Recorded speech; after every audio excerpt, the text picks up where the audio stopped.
Bueno, vamos a hacer un repaso de lo que es la religión, ¿eh? El hecho religioso, ¿vale? El hecho religioso.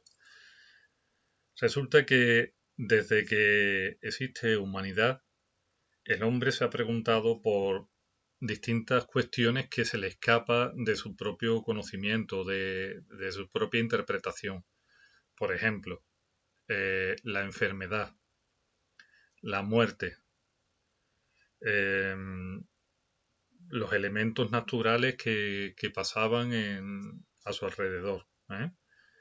Eran cosas que ellos no podían responder por sí mismos y a esos elementos o a esos sucesos se le daba una explicación que iba más allá de la naturaleza.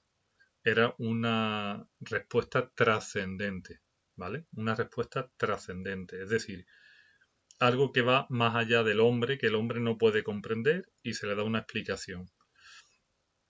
Surge el concepto de lo divino.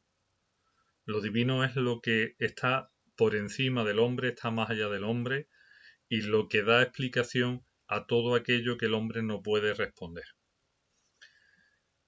Desde la prehistoria, eh, los hombres han dado culto a los muertos, ¿eh? Han dado culto al sol, a los fenómenos naturales, incluso han visto que hay elementos dentro de la naturaleza que tienen un carácter sagrado, un carácter divino. ¿Eh? Para ellos son eh, como una especie de dioses o de espíritus. Por ejemplo, en la cultura, por ejemplo, del Amazonas, ¿eh? Pues se da culto, por ejemplo, a un espíritu que está en la naturaleza, ¿eh? El espíritu de la naturaleza, y luego concretamente en distintos elementos de la naturaleza, en el río, en la montaña, en el sol, en la lluvia, en los rayos, en los truenos.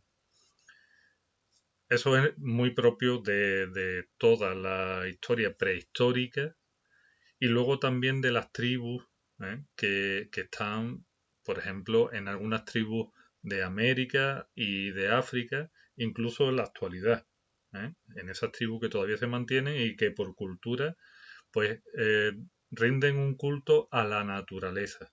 Son las religiones llamadas religiones naturales, ¿eh? Religiones naturales. Muy bien. Eh, Estas religiones se pueden considerar animistas, ¿vale?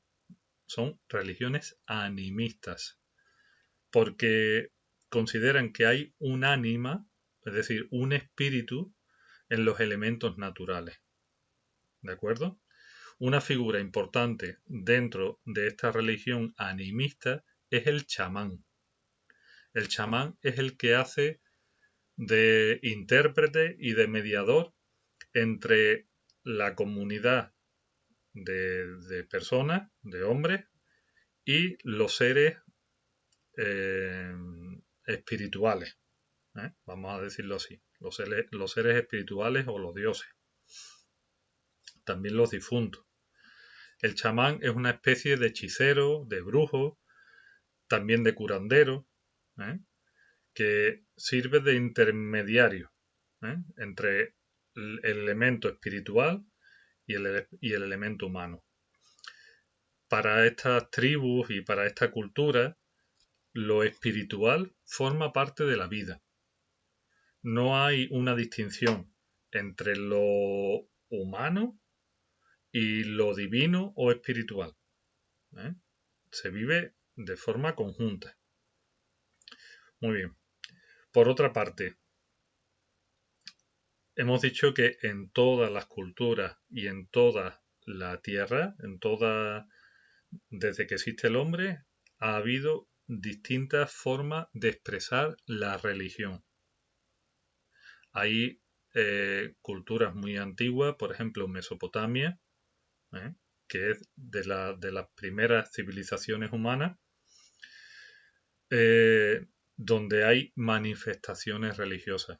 allí se da lo que se llama el politeísmo. El politeísmo consiste en dar culto a muchos dioses. Esos dioses tienen unas características humanas, ¿eh? Se le asigna unas características humanas a los dioses. Es decir, los dioses quieren, odian, aman, tienen envidia, tienen celos, comen, beben, pero son seres sobrenaturales. Normalmente esos dioses están asociados a fenómenos de la naturaleza, ¿eh? Por ejemplo, en Mesopotamia hay un dios que es el dios del trueno. Hay un dios que es el dios de la agricultura, o una diosa, para la agricultura. Otra para la que cuida de la casa. Otra la que está pendiente del parto, del parto de los niños. Está el dios de la muerte, el dios de la vida, el sol, ¿eh? Que está considerado también como otro dios. Y esos dioses tienen formas humanas, se representan en formas humanas. En Egipto, por ejemplo, también cada uno de los dioses eh, tienen, digamos, un espacio de la naturaleza. Se encarga de una parte de la naturaleza o de la vida de los hombres. En Egipto, que es también una de las religiones más antiguas, pues está el sol, está la noche, está la muerte, la vida, y cada uno tiene un dios correspondiente. Son religiones politeístas. En estas religiones surge lo que se llama el mito. El mito.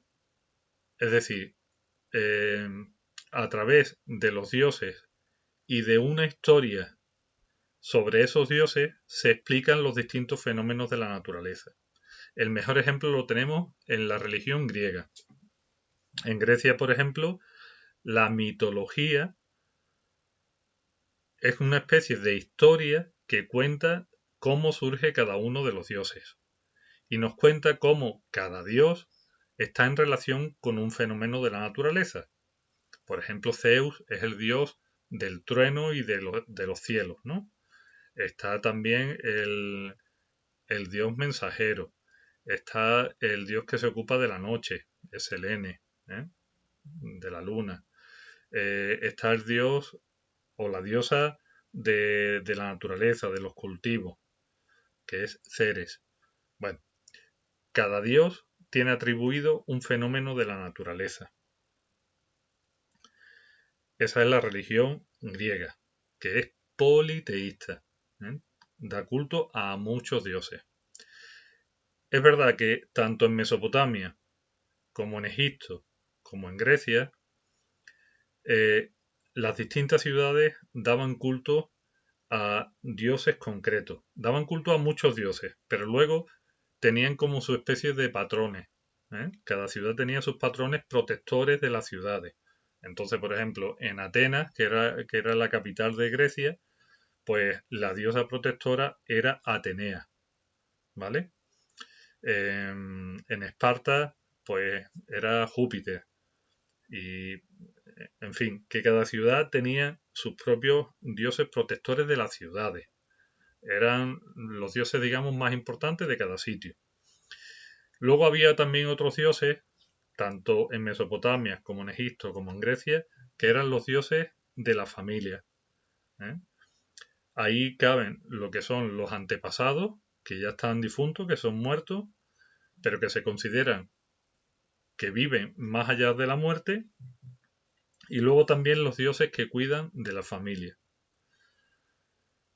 En todas estas religiones, tanto en las más tradicionales que hemos visto de animistas, como en las politeístas, hay un sentimiento de una vida trascendente, una vida donde los dioses y el espíritu divino interviene en la vida de los hombres. Una de las religiones politeístas más antiguas y más tradicionales que llega hasta nuestros días es la religión hinduista. Esa se da en la península del Indostán y a lo largo de tanto tiempo ha ido evolucionando mucho. Surge de una religión animista donde se daba culto a la naturaleza a través de sacrificios de animales y rituales. Luego fueron invadidos y se unieron distintas culturas de pueblos arios provenientes de Grecia y Mesopotamia, invadieron esa península y ahí unieron distintas tradiciones. Bueno, el hinduismo tiene multitud de dioses, muchísimos dioses, más de 3.000 dioses. Hay muchos dioses. Yo creo que ni ellos mismos conocen tantos dioses como a los que se les dan culto. Pero sí es verdad que aunque es una religión con muchísimos dioses y es una religión politeísta, ellos sí que creen en un espíritu que está por encima del resto de los espíritus, de los dioses. Entonces todos estos dioses serían manifestación de ese espíritu universal que lo abarca todo. Sería el Brahman. Ellos le llaman Brahman. A ese espíritu que está por encima de todo. Esto es muy propio de las religiones animistas, de estas religiones que hemos visto en África y en Latinoamérica, antes de que llegaran la cultura occidental. Este espíritu divino que lo abarca todo y que engloba a todos los seres espirituales se da también en estas religiones animistas. Y es que el hinduismo surge del animismo, por eso tiene ese espíritu universal. Bueno, el hinduismo es quizá la religión politeísta más importante en la actualidad, porque aunque es muy antigua, ha llegado hasta nuestros días. Pues nada más, solamente dejar claro que el hecho religioso se da desde el inicio, de la humanidad, desde que el hombre es hombre, tiene un carácter espiritual y busca una relación con un más allá, con un ser trascendente. Normalmente lo que el hombre no entiende de la naturaleza lo atribuye a ese ser espiritual, a ese ser divino. Y da respuesta de alguna manera a esos hechos religiosos. Son culturas donde se vive directamente y en relación íntima entre la naturaleza y la vida ordinaria. De esas religiones politeístas, luego la humanidad pasará a una religión monoteísta. En el monoteísmo ya veremos lo que es el judaísmo, el cristianismo y el islam.